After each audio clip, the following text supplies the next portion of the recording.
Hello mga kalablots! It's your girl, Camila, back with another vlog! For today, samahan niyo ako dahil pupunta ako sa school para kunin ang COR ko. Distribution ngayon ng COR for all students. Kaya tara na, samahan niyo ako sa journey ko.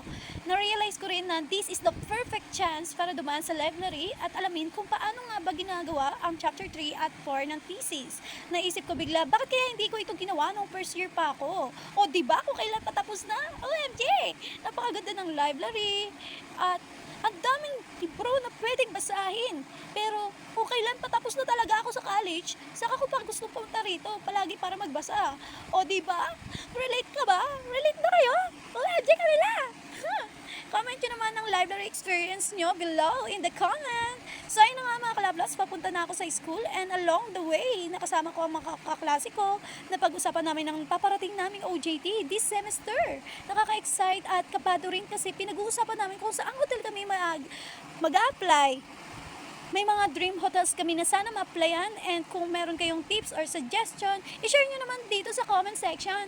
I will wait. Eme, charot. So ayun na nga mga kalablas, after ko makuha ang COR ko, pumunta na kami sa registration para, makapag-apply for the second semester. Oh, last sem na to, OMG! I'm so excited na makagraduate. Eme!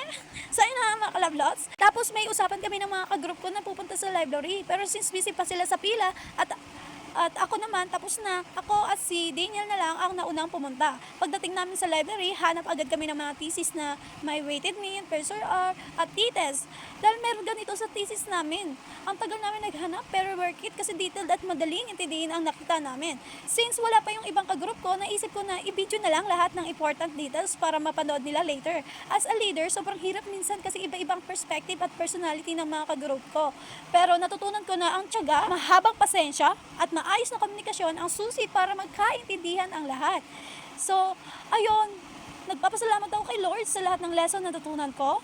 Natutulungan akong maging kalmado kahit minsan tao lang rin ako, napupuno at nagkakamali. Pero importante yung Pero importante yung willingness to change at i-discipline ang sarili para maging better na leader. Truth hurts minsan, pero that's how we grow. Kaya tinatanggap ko yung change na dapat baguhin sa aking pagkatao. So, meron tayong key takes away for today's video.